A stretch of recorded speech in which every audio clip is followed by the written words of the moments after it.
أعوذ بالله من الشيطان الرجيم بسم الله الرحمن الرحيم السلام عليكم ورحمة الله وبركاته إن الحمد لله نحمده ونستعينه ونستغفره ونعوذ بالله من شرور أنفسنا وسيئات أعمالنا من يهده الله فلا مضل له ومن يضلله فلا هادي له أشهد أن لا إله إلا الله وأشهد أن محمدا عبده ورسوله الذي أدى الأمانة ونصح الأمة وكشف الله به الغمة وجهد في الله حق جهاده ثم أما بعد بسم الله الرحمن الرحيم سبحانك لا علم لنا إلا ما علمتنا إنك أنت العليم الحكيم وقال صلى الله عليه وسلم من سلك طريقا يلتمس فيه علما سهل الله له به طريقا إلى الجنة اللهم ربنا زدنا علما وارزقنا فهما ووافقنا عملا صالحا اللهم رب اشرح لي صدري ويسر لي امري واحلل عقدة من لساني يفقهوا قولي. Sehat Bapak Ibu semuanya? Alhamdulillah, bersyukur pada Allah Subhanahu wa taala malam hari ini meskipun terlihat tadi menjelang maghrib gelap, cukup gelap ya. Bulan lalu hujan deras tetap datang. Nah, tapi alhamdulillah walaupun gelap gulita kita diizinkan oleh Allah Subhanahu wa taala untuk hadir ke masjid yang ini insyaallah dirahmati oleh Allah Subhanahu wa taala. Mudah-mudahan itu menjadi saksi ya di hadapan Allah Subhanahu wa taala bahwa kita memang betul-betul ingin dijadikan hamba-hamba Allah yang soleh, hamba-hamba Allah yang taat pada Allah, dan mudah-mudahan dengan begitu diampuni segala dosa kita, diterima taubat kita, diangkat derajat kita, diberikan pahala di sisi Allah Subhanahu wa taala. Bapak Ibu yang dirahmati oleh Allah Subhanahu wa taala, insyaallah pada kesempatan kali ini kita akan membahas hadis Rasulullah sallallahu alaihi wasallam yang masih ingat Pak, yang ke berapa? Yang ke-37 kalau saya enggak keliru ya. Insyaallah hadis sekarang hadis ke-37 insyaallah ya, beberapa hadis lagi kita khatam ya dari kitab Arba'in An-Nawawiyah. Bismillahirrahmanirrahim wa nafa'ana Allah bi ulumil muallif fid dharain amin. Hadis ke-37 An Ibn Abbasin radhiyallahu ta'ala anhuma. An Ibn Abbasin radhiyallahu ta'ala anhuma. Kita seringkali di kitab-kitab hadis ada yang radhiyallahu anhu, ada yang radhiyallahu anhuma. Ya, ini yang disebutkan sebenarnya Ibnu Abbas. Nah, Ibnu Abbas itu adalah Abdullah bin Abbas. Jadi dua orang sebenarnya Pak yang disebutkan. Pertama Abdullah ini putranya Abbas. Abbas paman Rasulullah. Anaknya Islam, bapaknya Islam. Dan keduanya sahabat Rasulullah. Maka mendapatkan ya keutamaan didoakan dengan kalimat radhiyallahu anhuma. Ya. Karena ada juga sahabat Rasul yang bapaknya tuh nggak Islam, ya. Contoh misalnya Abdullah bin Abdullah bin Ubay bin Salul, ya. Abdullah bin Ubay bin Salul tuh nih tokoh munafik. Jadi walaupun dia pakai pakaian Islam, ikut gabung dalam perang, tapi dalam hatinya itu sama sekali nggak beriman kepada Rasulullah SAW, ya, sama sekali tidak yakin dengan Al-Quran. Jadi bisa kita pahami kalau munafik yang dimaksud adalah kafir. Jadi ayahnya tidak Islam, anaknya Islam. Anaknya namanya Abdullah juga ya, makanya Abdullah bin Ubay bin Salul. Nah, jadi radhiyallahu anhu bukan radhiyallahu anhuma, karena anak Islam, bapak tidak Islam. Ya, wallahu a'lam bishawab. Nah, jadi kalau kita dapati di dalam kitab hadis An Ibn Abbasin radhiyallahu anhuma berarti anak Islam, bapak Islam. An Rasulillah sallallahu alaihi wasallam fima yarwihi an Rabbih tabaraka wa ta'ala. Ya, diriwayatkan dari Rasulullah di mana Rasulullah meriwayatkan hadis tersebut dari Rabb-nya, yakni dari Allah Subhanahu wa taala. Berarti ya, hadis ini intisari dari yang disampaikan oleh Allah Subhanahu wa taala. Biasanya disebut dengan hadis qudsi. Apa bedanya hadis qudsi dengan Al-Qur'anul Karim? Ya, kalau hadis qudsi lafaznya dari Rasulullah, maknanya dari Allah. Nah, kalau Al-Qur'an lafaz dan maknanya dari Allah Subhanahu wa taala. Maka ketika kita membaca Al-Qur'an berwudu, tapi ketika membaca hadis qudsi tidak perlu berwudu, tapi berwudu lebih afdal. Qala innallaha ta'ala katabal hasanat was sayyi'at. Sesungguhnya Allah Subhanahu wa taala mencatat segala kebaikan dan segala keburukan. Nah, yang mencatat apakah Allah? Nah, kalau di hadis ini kan innallaha ta'ala katabal hasanat. Apakah yang nyatat itu Allah? Kan pertanyaan. Allah mewakilkan pencatatannya kepada siapa, Pak? Kepada malaikat. Ya, Allah mewakilkannya. Demikian misalnya soal rezeki. Yang ngasih rezeki kita siapa?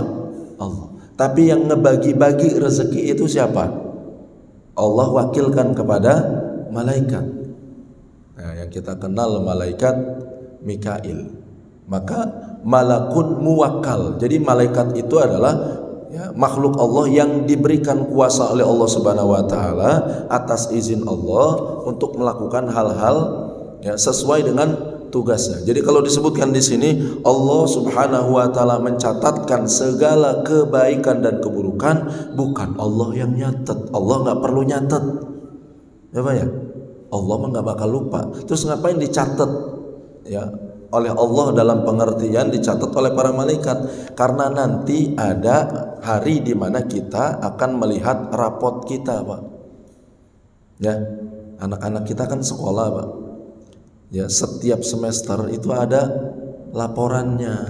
Mana buktinya, mana hasil dari belajarnya, maka akan terlihat dari rapotnya, nilai rapotnya. Nah, Allah ya mewakilkan pencatatan kepada para malaikat. Intinya nanti akan dibagikan catatan itu kepada kita. Ahmad, apa yang dilakukan hari Ahad ba'da maghrib di masjid MRTK, misalnya kira-kira begitu. Detail itu dicatat oleh malaikat. Ma yalfidhu min qawlin illa ladaihi raqibun atid. Tidak ada ucapan yang keluar dari lisan kita melainkan ada malaikat yang suka ngikutin kita, Pak. Kemana-mana itu malaikat ngikutin kita. Hatta wa ingkana ila kamar mandi. Ya, kalaupun ke kamar mandi itu ikut apa enggak tuh kira-kira? Karena malaikat pencatat kan. Ya, kalau enggak ikut nanti enggak ngelihat misalnya. Misal, wallahu a'lam bishawab. Artinya kemanapun itu malaikat akan mengikuti kita dengan tujuan adalah mencatat semua amal kita. Yang baik dicatat, yang buruk dicatat. Nah, tidak ada yang luput ya dari pencatatan malaikat. Faman ya'mal mithqala dzarratin khairan yarah wa man ya'mal mithqala dzarratin syarran yarah. Yang kecil dicatat dan kita akan mendapatkan balasannya, baik itu kebaikan ataupun keburukan. Summa bayyana dzalika. Kemudian dijelaskan tentang hal itu. Faman hamma bihasanatin falam ya'malha katabahallahu indahu hasanatan kamilah. Kalau ada seorang hamba ham itu punya niatan tapi masih jauh, Pak. Saya mau sholat tahajud jam 2, itu namanya ham. Saya berkeinginan, bukan niat dalam istilah fikih. Jadi dalam istilah fikih kalau masih jauh itu namanya himmah. Tapi kalau beriringan dengan amalan namanya niat. Nah, sehingga saat sholat kita berniat. Ya.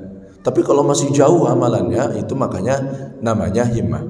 Disebutkan faman hamma bihasanatin. Siapa yang berkeinginan untuk melakukan kebaikan tapi tidak melakukannya, maka Allah mencatatkan untuknya satu kebaikan. Insyaallah nanti maghrib saya mau ikut taklim. Ngelihat mendung, kayaknya mendung nih, nggak jadi, Pak. Takut nanti mati listrik, istri di rumah ketakutan. Oh, jadi uzur syar'i ini.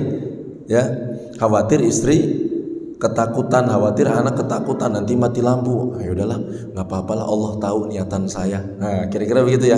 Punya niatan bagus, tapi karena uzur syar'i nggak bisa berangkat, Pak. Saat itu dia mendapatkan satu kebaikan dari Allah Subhanahu wa taala secara sempurna. Ini baiknya Allah ke kita tuh di situ, Pak. Wa in hamma biha fa'amilaha katabaha Allahu 'indahu 'ashara hasanatin ila 700 dhi'fin ila adhafin katsirah. Tapi kalau punya niatan dan kemudian alhamdulillah diberikan taufik oleh Allah Subhanahu wa taala untuk melakukan niatan tersebut, keinginan tersebut diberikan taufik dilaksanakan, maka mendapatkan 10 kebaikan minimal, Pak.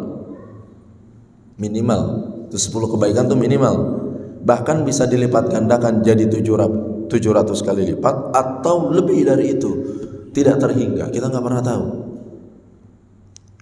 Jadi berangkat ke masjid, hitung-hitungan Allahnya itu 1 derajat diangkat, ya, 1 dosa digugurkan setiap langkah itu, ya, 1 pahala, ya, diganjarkan oleh Allah untuk kita. Itu hitungan minimal, Pak. Tapi terserah Allah maksimalnya mau berapa. Jadi untuk kebaikan itu Allah nggak ngitung-ngitung deh, ya, minimal 10 kalau kita lakukan. Jadi bapak-bapak nih insya Allah, Pak, ya, duduk di masjid ini minimal dapat 10 kebaikan, tapi bisa lebih dari itu. Ya, kita jalan terus ngelihat ada sampah di jalanan, kita buang.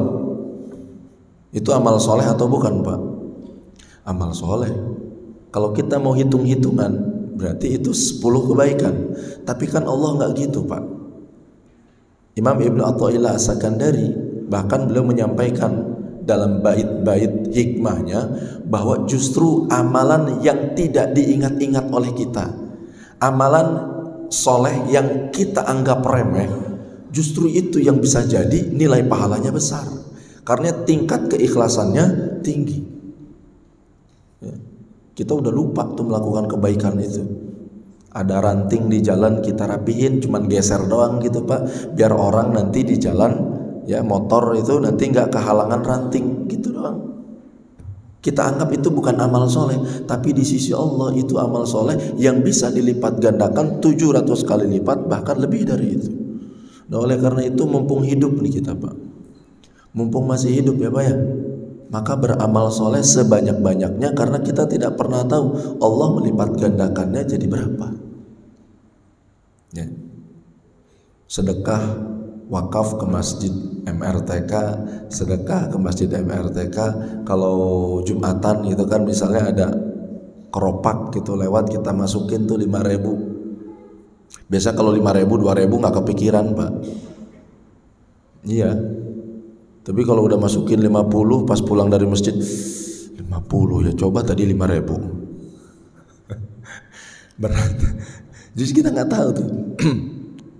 Ya, Pak, ya mungkin 50.000 buat yang bersangkutan gede juga gitu, ya. Jadi kalau bapak-bapak yang duitnya ratusan juta harusnya ngeluarin 50.000 nggak berat, ya. Nah, kalau hitung-hitungan sedekah kan tadi bisa 10, bisa 700, bahkan bisa tak terhingga, kita nggak tahu. Maka yang terpenting banyak beramal soleh. Ini hitung-hitungan, ya, dalam amal soleh. Sekarang hitung-hitungan dalam amal buruk. Wa in hamma bisayyi'atin falam ya'malha katabaha Allahu 'indahu hasanatan kamilah. Kalau ada orang punya keinginan untuk melakukan keburukan terus nggak jadi, kayaknya habis Isya mabok enak nih. Waduh, niatannya nggak tanggung-tanggung, mabok, Pak. Kayaknya enak nih nonton bola sambil mabok nih, kayaknya asik juga nih, ya. Habis itu dia pikir-pikir, nggak jadilah, ngapain saya kayak begitu. Itu niatan buruk nggak jadi dilakukan, dapat pahala, Pak, dapat pahala.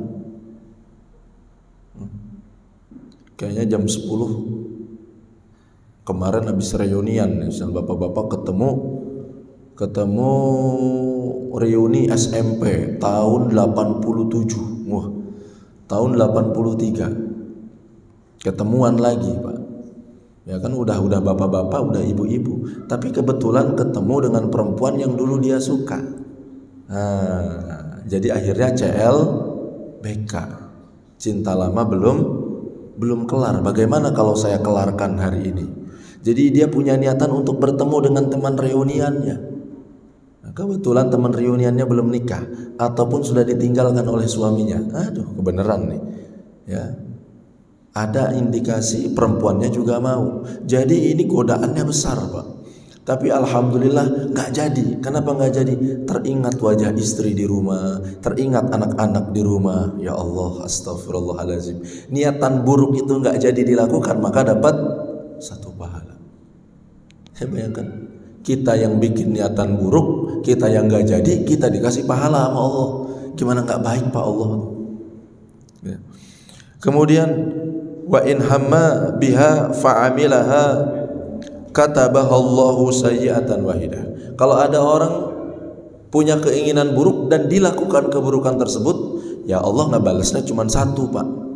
Dicatat 1 keburukan. Nah ini. Tadi kalau kebaikan, melakukan 1 kebaikan kali 10 kali 700 kali lipat, bahkan bisa tanpa batas. Kalau giliran dosa, melakukan 1 dosa dihitung 1 dosa, tidak dilipat gandakan. Nah, Allah menghukumi kita dengan sifat Allah Ar-Rahman Ar-Rahim. Allah tidak menghukumi kita dengan sifat adilnya Allah. Kalau hitung-hitungan adil, ya bikin dosa 1 dihitung 1, bikin pahala 1 dihitung 1, kan harusnya begitu. Ini enggak, giliran kebaikan oleh Allah dilipat gandakan, giliran keburukan Allah tetapkan 1 saja. Artinya apa? Allah menginginkan kita selamat Pak. Allah menginginkan kita semuanya masuk surganya Allah Subhanahu wa taala. Cuman memang ya ujiannya berat. Ya, bukan karena mahal, tetapi memang diuji kemalasannya. Giliran maksiat, bayar mahal sekalipun tuh bisa dibayar Pak.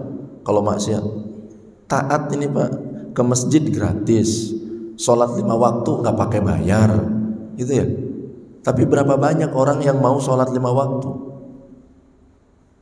La haula wala quwata illa billah. Maka kita bersyukur pada Allah Subhanahu wa taala. Allah bermuamalah dengan kita menggunakan sifat Ar-Rahman Ar-Rahim. Dan ini yang disampaikan oleh Allah Subhanahu wa taala ya dalam hadis qudsi, inna rahmati taghlibu ghadabi. Sesungguhnya kasih sayangku mengalahkan amarahku. Jadi Allah itu maha pemaaf, Allah itu maha pengampun, dan Allah punya sifat, nama sifatnya Halim.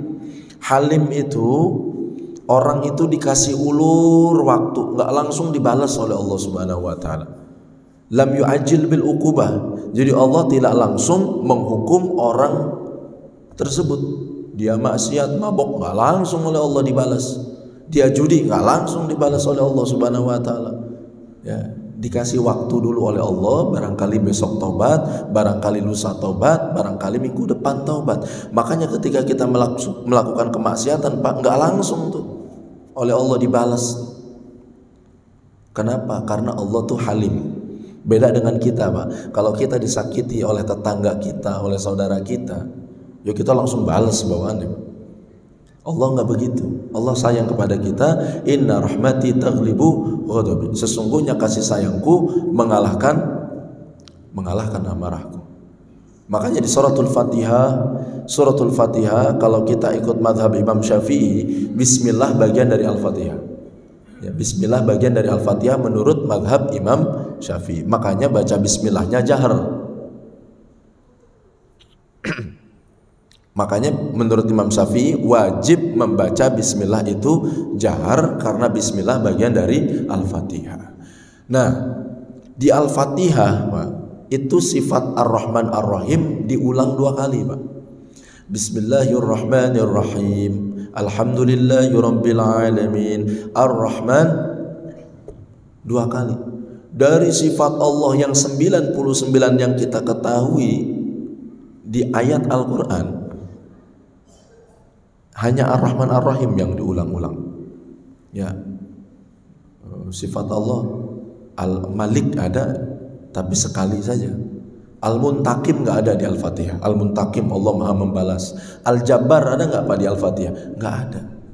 Ya, ini mengindikasikan dan memberikan isyarat bahwa Allah itu sayang kita, Allah itu cinta kita, bahkan sayangnya Allah melebihi, ya, sayangnya Allah kepada kita melebihi sayangnya seorang ibu kepada anaknya. Tinggal kita ini merasa nggak disayang oleh Allah. Apa ciri kalau Allah menyayangi kita? Kalau Allah masih memberikan hidayah kepada kita.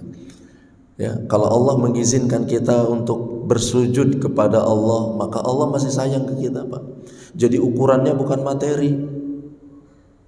Si fulan dapat bonus akhir tahun. Allah sayang banget sama dia nih.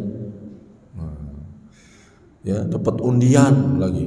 Dapat mobil lagi undiannya, Pak. Ikut jalan santai, dapat door prize lagi. Allah sayang banget sama dia. Itu bukan ukuran, Pak. Jadi ukuran itu kalau kita masih diizinkan oleh Allah Subhanahu wa taala untuk beramal soleh. Idza ahabballahu 'abdan ista'malahu. Jika Allah mencintai seorang hamba, maka Allah gunakan hamba tersebut untuk taat kepada Allah Subhanahu wa taala. Makanya kalau mau iri kepada orang yang taat. Ya. Wallahu a'lam bishawab. Itu hitung-hitungan Pak ya, hitung-hitungan kebaikan. Nah, memang begini Pak. Manusia itu Allah itu bermuamalah di dalam Al-Qur'an itu sesuai dengan tabiat manusia. Ada manusia itu yang senang sekali dikasih iming-iming. Kalau kamu lakukan ini dapat ini, kamu lakukan ini dapat ini. Ada. Makanya di dalam Al-Qur'an itu berapa banyak ayat ya, yang memberikan janji kalau kita beramal soleh maka akan diberikan kemudahan. Kalau kita bertakwa Allah keluarkan dari segala kesulitan. Kalau kita bertakwa kepada Allah nanti dikasih surga. Gitu ya Pak ya. Gak ada masalah tuh Pak. Ya, kalau kita bertakwa kita dijauhkan dari kesulitan. Kalau kita bertakwa kita akan dijauhkan dari api neraka. Itu ada juga ya di dalam Al-Qur'anul Karim. Makanya di sini juga di dalam hadis ini ada hitung-hitungan itu. Tapi kalau kita ingin naik level Pak, dalam beribadah ya, itu kan kalau kita masih ingat pelajaran dulu yang disampaikan oleh Imam Nawawi bahwa model ya hamba Allah terhadap Allah itu ada 3. Ada ibadatul abid, ibadahnya hamba sahaya. Ibadahnya hamba sahaya itu kenapa ente sholat? Aneh takut masuk neraka. Nah, itu ibadahnya hamba sahaya kata Imam Nawawi. Kenapa ente sholat duha? Ya, supaya rezeki gampang nih. Nah, berarti sholat duhanya untuk dapatkan rezeki. Boleh atau tidak? Boleh. Ini namanya ibadatut tujar, ibadahnya pebisnis. Ibadah yang levelnya lebih tinggi lagi adalah ibadah apa Pak?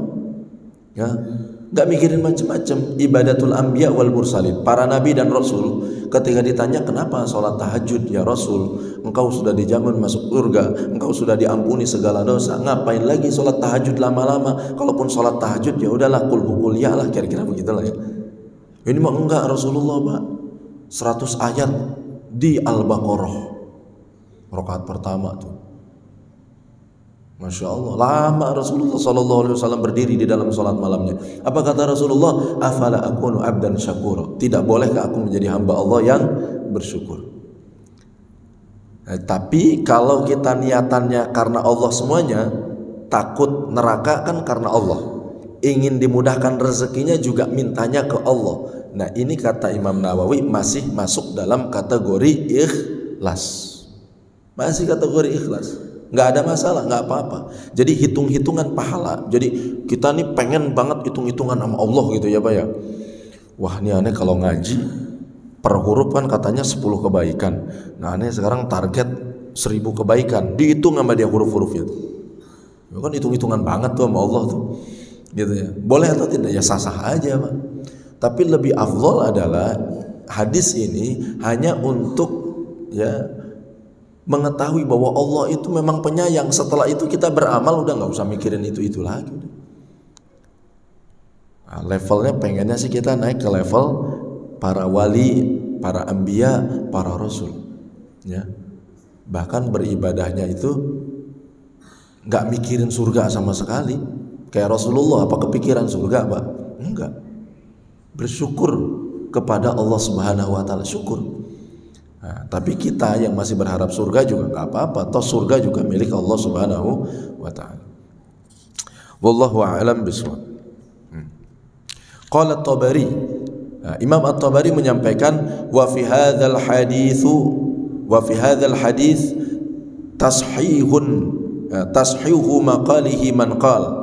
Di sini ada pembenaran, ya, bahwa hadis yang disampaikan ini adalah pembenaran bagi orang yang berpendapat bahwa malaikat, ya, malaikat pencatat itu mengetahui isi hati orang-orang yang dia ikuti. Ya, karena baru keinginan, kan nggak semua keinginan itu diucapkan dalam lisan. Jadi dalam hal ini para ulama berbeda pandangan. Ada yang mengatakan bahwa dua malaikat yang ada mengikuti kita itu hanya mencatat apa yang sudah dilakukan dan yang diucapkan. Jadi kalau baru di hati itu nggak dicatat. Tapi kata Imam Tabari, dengan hadis ini pendapat yang tadi itu tertolak, Pak. Karena hadis ini menceritakan keinginan dan tidak semua keinginan itu diucapkan. Keinginan itu masih ada di hati. Artinya malaikat tahu isi hati kita. Kok bisa tahu isi hati kita? Bukannya hanya Allah yang mengetahui isi hati kita. Tidak mustahil Allah memberikan kemuliaan kepada para malaikat untuk mengetahui isi hati seorang hamba. Dan itu pun jangan malaikat, manusia-manusia tertentu yang diizinkan oleh Allah itu bisa mengetahui isi hati orang lain atas izin Allah, atas kehendak Allah. Ya nggak usah jauh-jauh Rasulullah lah, ya nggak usah jauh. Rasulullah SAW datang seorang ngeluh ke Rasulullah, ya Rasulullah udah tahu masalah dia. Nah kalau orang beriman selain Rasul itu bisa juga Pak tahu. Imam Syafi'i itu dikenal sebagai imam mazhab, ya Pak, ya, yang kita tahu kan sebagai imam mazhab, ya. Tapi ternyata beliau punya 3 keahlian, Pak, yang beliau kuasai. Yang pertama tentu dalam ilmu fikihnya Imam Syafi'i itu. Yang kedua dalam ilmu memanahnya. Imam Syafi'i itu jago manah, ya. 10 tembakan itu sampai ke sasaran. Kalau kita latihan manah 10 tembakan 12, ya, keluar sasaran. Jadi bapak-bapak boleh tuh latihan tuh. Imam Syafi'i latihan mana tuh. Yang ketiga Imam Syafi'i punya keahlian namanya ilmul firasah. Ilmul firasah, ilmu membaca isi hati orang. Jadi tahu isi hati orang itu. Ini namanya ilmu firasat. Nah ilmu firasat itu adalah cahaya yang Allah berikan kepada hamba-hambanya yang soleh. Makanya kata Rasulullah, ittaqu firasatal mu'min fa innahu yanzuru binurillah. Berhati-hatilah dengan firasat orang mukmin karena dia melihat sesuatu tersebut dengan cahaya yang Allah berikan. Jadi kalau misalnya ada ulama besar, soleh, bertakwa, terus ya ngasih nasihat kepada kita, itu nggak sembarangan, ya. Atau mewanti-wanti kepada kita, itu nggak sembarangan. Datang dari firasat, dan firasat itu adalah cahaya yang Allah berikan kepada hamba-hambanya yang saleh. Wallahu a'lam. Itu Pak ya. Jadi lebih baik kita pasang niat yang bagus-bagus terus Pak ya. Yang bagus-bagus terus supaya apa? Ya, tapi jangan sampai latihannya masang niat yang bagus mulu tapi nggak diamalkan. Ya malaikat juga ngertilah kalau kita modus-modus, malaikat insya Allah paham gitu ya. Jadi yang dicatat itu kalau berhalangan uzur syar'i lah, kira-kira begitu. Kalau cuman modal nanti antum datang ya, insya Allah ya. Nah, insya Allahnya tapi dalam hati itu nggak datang gitu. Nah itu yang kayak gitu-gitu malaikat juga paham insya Allah. Ya. Hadis ke-38. An Abi Hurairah radhiyallahu taala anhu.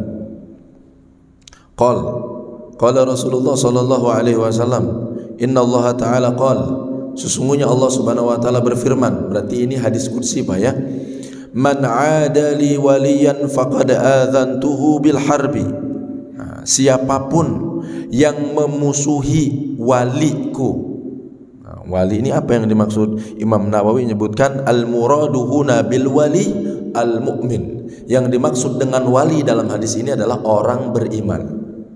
Nah, ini sesuai dengan firman Allah Subhanahu wa taala, Allahu waliyul ladzina amanu. Allah adalah wali bagi orang-orang yang beriman. Ala inna awliya Allahi la khaufun alaihim wa lahum yahzanun alladzina amanu wa kanu yattaqun. Wali Allah adalah orang-orang yang tidak punya rasa sedih, tidak punya rasa takut, tidak bersedih dan tidak takut karena dia bersama Allah Subhanahu wa taala. Siapa mereka? Alladzina amanu, orang yang beriman, wa kanu yattaqun, dan dulu semasa hidupnya konsisten bertakwa kepada Allah Subhanahu wa taala. Jadi secara definisi Pak yang gampang, semua orang beriman itu adalah kekasih Allah. Walaupun nanti tingkat kedekatannya berbeda-beda. Masa kita sama Umar bin Khattab? Ya kan nggak mungkin Pak. Ya Pak ya? Ya nggak? Model ibadahnya beda. Ya, Umar bin Khattab tiap malam nangis Pak. Umar bin Khattab kalau tahajud suaranya kenceng, tetangganya sampai ngedenger bacaan Sayyidina Umar bin Khattab. Sayyidina Abu Bakar kebalikannya, kalau qiyamul lail nggak kedengeran suaranya. Makanya Rasulullah minta Sayyidina Abu Bakar suaranya angkat dikit, Umar pelanin dikit, gitu. Saya nggak tahu ke bapak-bapak nih, bapak-bapak ikut Umar atau Abu Bakar? Apa jangan-jangan kita tidur? Kita berarti termasuk saya gitu Pak ya. Nah hati-hati Pak, jangan menyakiti orang-orang mukmin. Ya, dizolimi orang mukmin. Lagi enak-enak ibadah, digusur, misal. Hati-hati itu kita menyakiti orang mukmin, mencaci maki orang mukmin, ya, menzolimi orang mukmin. Jangankan orang mukmin, orang kafir sekalipun nggak boleh kita sakiti, apalagi orang mukmin. Ya, makanya kalau ada orang nyakitin orang mukmin, berarti dia nantangin Allah. Karena Allah mengatakan adzantuhu bil harbi, maka aku mengumumkan perang kepada orang yang menyakiti kekasih-kekasihku.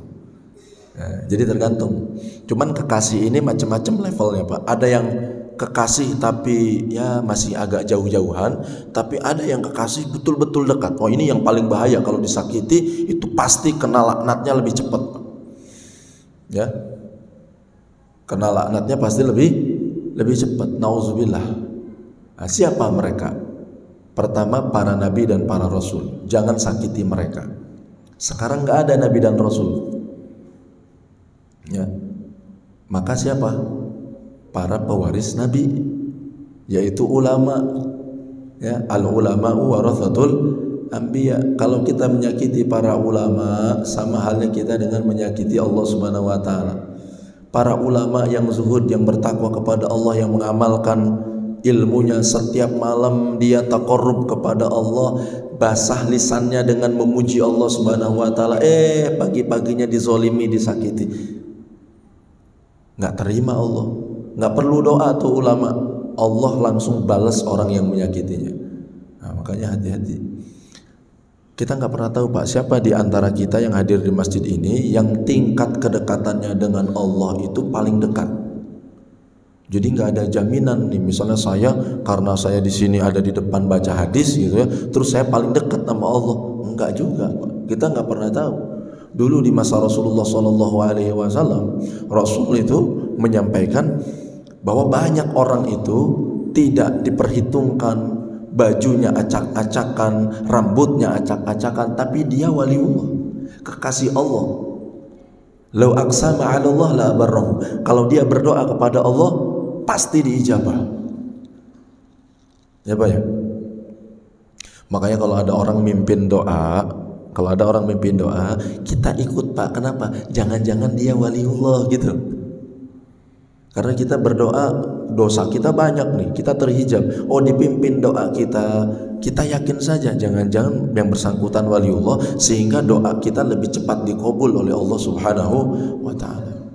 Nah oleh karena itu dulu Rasulullah memerintahkan para sahabat untuk meminta doa kepada waliullah.